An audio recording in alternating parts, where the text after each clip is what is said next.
Hello! So summer has arrived, so that means a lot of outdoorsy, thrifty type markets have been popping up more and more. And since I'm supposed to be resting up my arm and my hand after the behemoth of an art project I did last video, I thought it would be fun to go to these events and take you guys with me. Now admittedly, I'm not much of a vlogger. In fact, standing here recording in my backyard is already making me very self-conscious, but you gotta do what you gotta do. Plus, I think thrifting is a big part of my channel's identity, given that a lot of my materials are thrifted anyway, so it will be a fun adventure. I hope so, at least. Hi, my name is Emily, and I am an amateur vlogger.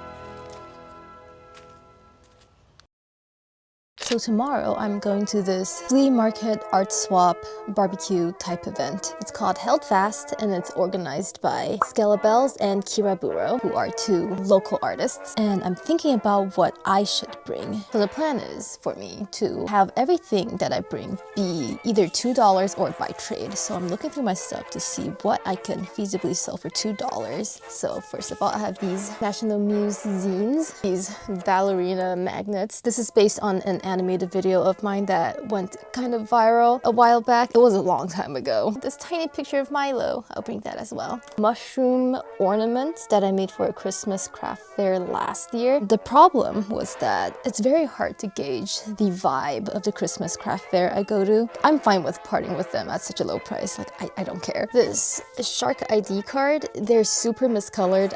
I'd feel bad if I sold them at my regular price. What else? What else? I'm also gonna bring some of my smaller stickers. I usually sell these for $3 or $4 depending on the venue, but since this is an event that doesn't have any application fees, I think it's justified that I sell them for $2. Like, I'm not paying any tabling fee, so I'll bring the cat ones for sure. Oh, I just remembered I said I was going to put these on Etsy and then I didn't. Okay, I'll work on that next. These are some new stickers I made. Since this was an outdoors event, I didn't want my wares to get blown away. So I put my stickers inside these baseball card collecting sheets and plan to unleash my inner briefcase salesman and display everything in this suitcase. Ready to be a briefcase salesman? See you tomorrow.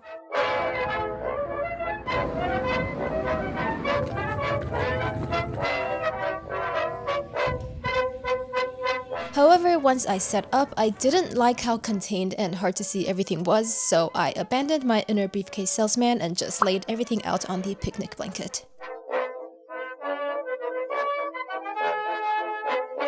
So, as you may have seen on the event poster, the mini market took place in Dude Chilling Park, which I first became aware of through a meme post on Tumblr, and did not realize it was in the city until I was wandering around the area a few years ago and walked past it and had my mind exploded. Anyway, it was a fairly warm day, and I started in the shade, spent a few hours in the blistering sun getting sizzled to a crisp, and then got some more blissful shade towards the end. I didn't really sell much, which I did expect since I didn't actually bring that many things to sell, but I was mostly there to hang out and meet other local artists and see what I can get my grubby little hands on. There was a blanket dedicated entirely to free stuff, and I ended up leaving some gel pens and markers there when I had to leave early. And throughout the day, more and more vendors kept arriving until we were taking up a pretty sizable chunk of that corner of the park. There were prints, stickers, fabrics, crafting supplies, charms, and so many clothes. I myself previously swore I wouldn't acquire more clothes since my closet is basically about to explode,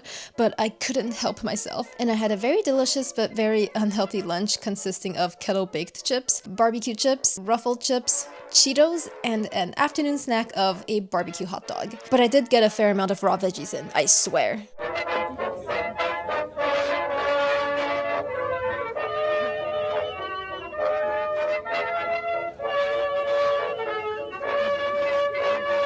I have returned with stuff. So in total, I sold $13 worth of my own stuff, and then I spent $3 buying stuff from other people. So in total, I made $10 today. And let me start with showing you the stuff I bought. So I got this mushroom crinkly fabric for $2. This bag of pin backing for $1. Now for stuff that I traded for, I traded one of those mushroom ornament things for this bee/insect belt. I got 5 of these things that you put on your for Crocs. I don't have any Crocs, but they were just too cute for me to pass up. And now let's look at the stuff I got for free. Like I said before, there was a big picnic blanket full of stuff that's just free, and things kept appearing on it, so I would just periodically go back to that booth and just look at what's new. So I got Isaac Asimov's Magical World of Fantasy Volume 2, Witches. I have never read Isaac Asimov or any of these authors that are actually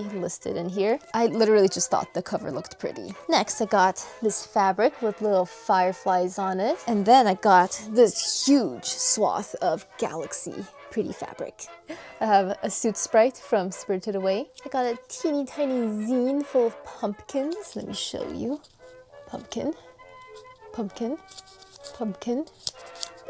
Very cute. I got this space-themed sweater. This sweater is from Gymboree, and I was informed that it is a boy's size 12. I love the little planets on it, and I love the stripes on the edges. Very cute. And then I just got a bunch of random trinkets. Sticker of this very punk bunny. I don't know what these are. Fancy golden beads, sparkly shell-shaped pendant, various glass beads. I thought these two could make a mushroom.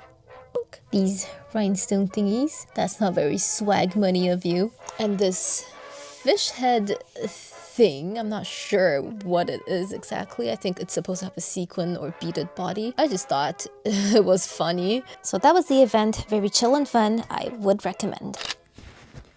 So tomorrow is Canada Day, and I'm going to be going to a church parking lot flea market thing. I'm not totally sure if it's a flea market or more like an antique sale, but either way, I'm excited to see what's up. I don't usually buy too many things from antique sales because the items tend to be a little pricier, but last time when I went to a flea market, I did buy these. This ring, this fancy little hand mirror. That's you, that's me. I swear this is a lighter. We are heading there in the morning to hopefully beat the heat because it's shaping up to be a very hot day, and I'm gonna sunscreen up.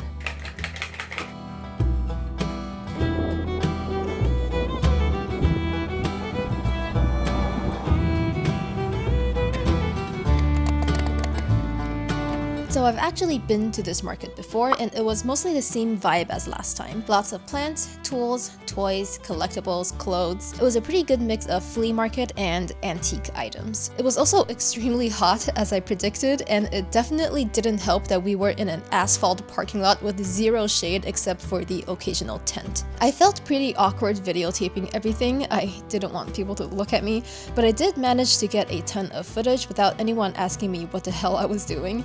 Once again, I was refraining myself from buying any unnecessary objects, even if I thought they were super cute, like these. Milo just hit me kinda the head. Even if I thought they were super cute, like these double-decker London buses, but this soft-boiled egg cutter did call to me. The owner said it was $2, but I put it down so I could really consider if I really wanted it, and by the time I came back to buy it, it was gone. I mean, I guess I didn't really need it anyway. I don't eat eggs like a British person.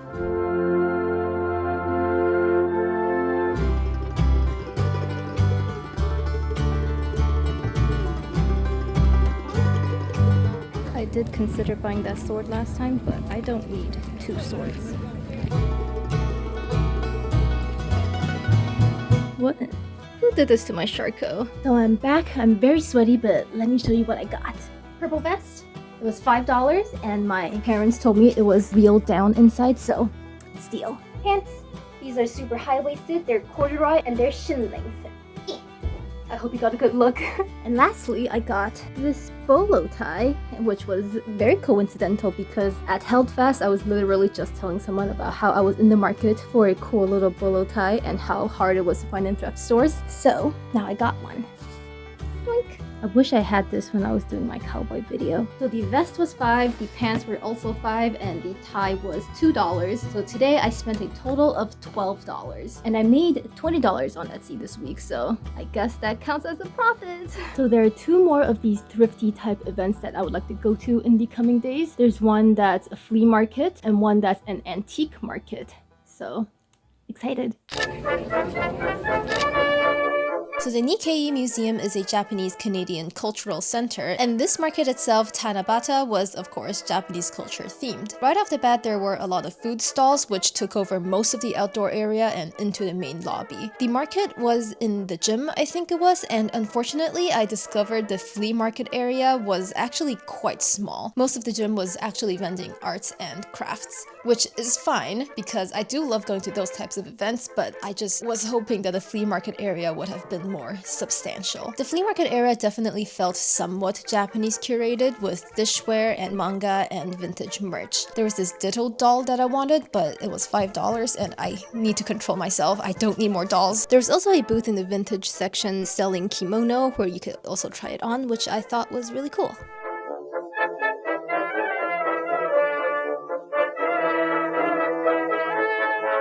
Hello. So I was a little disappointed by the Tanabata flea market because the flea market itself is actually kind of small. It's a very small portion of the gym, I think, that it was taking place in, which is not like a knock against the event itself. It's just that I was hoping for a bigger area of flea market stuff. But I did get something. I got the little fish cup. Here is the fish cup in question. I got it for 50 cents. And in the museum's gift shop, my sister got this shrimp stamped plate for $5. I love it a lot. I'll see you guys at the next event.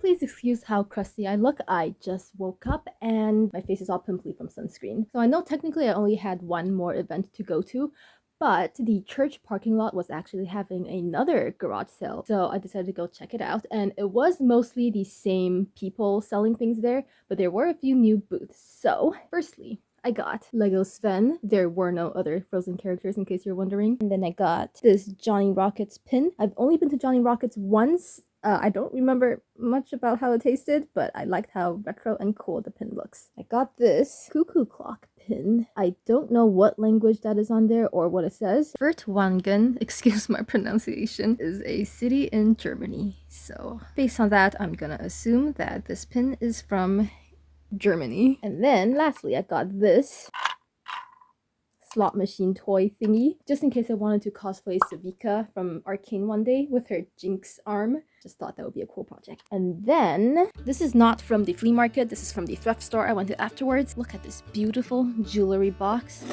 It's a little scuffed up, it's very dusty and dirty. Look at the inside of this. What is all that? A whopping $5.50. I've never seen a box like this cheap at that particular thrift store, so I knew I had to grab it. Maybe I'll give it a makeover someday. I don't know. I just really love this roll top feature. But yeah, this afternoon I'm going to the final thrifty event that I have planned for this video. That doesn't mean I'm gonna stop going to thrifty events in general. I just had to put a cap somewhere. So like I said before, I don't usually buy too many things at antique markets because they are expensive. But last time I was at this particular market, I did buy a sword. And I also got these, I think they're poker dice or something. I don't know how to play with them, but they just sit in this jar, nice and pretty.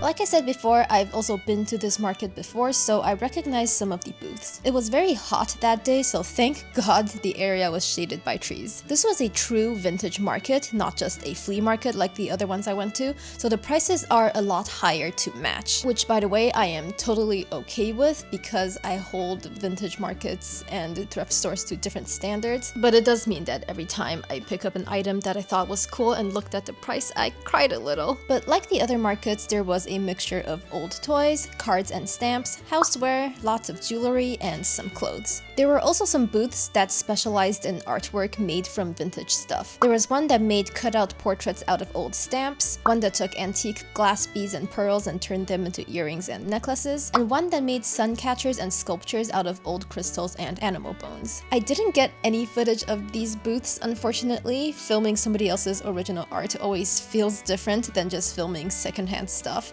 I do ask for permission whenever I can, but I felt weird filming somebody's artwork and then not buying any of it. Hopefully I'll get better at this in the future. But anyway, I also talked to a few of these sellers because I've always been curious where they source their stuff from. And from what I gathered, some of them get their stuff from garage sales and some just have them passed down to them from family and friends.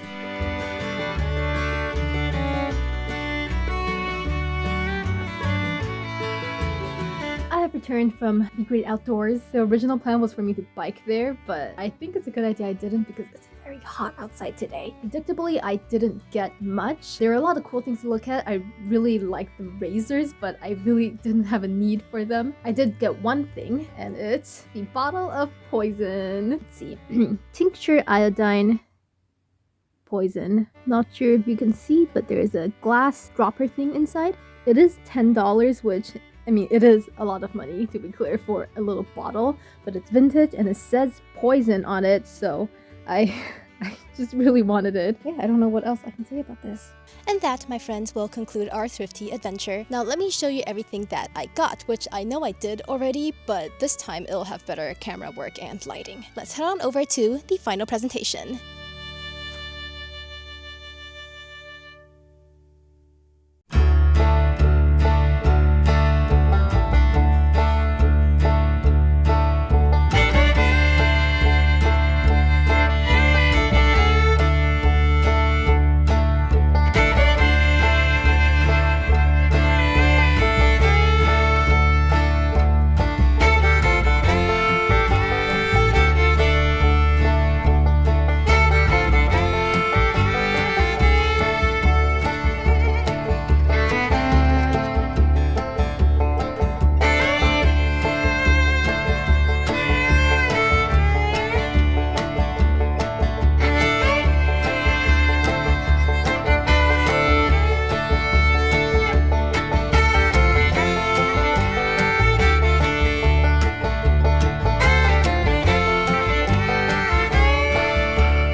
So that's the end of today's video. I had a lot of fun taking you guys around town and seeing what's up. Just a reminder that I do have my giant cat painting as a print available on my shop. And I also have these holographic cat stickers. These will all be linked in the description box below. Thank you guys for watching this video. I hope you had fun, and I'll see you guys on the flip-flop.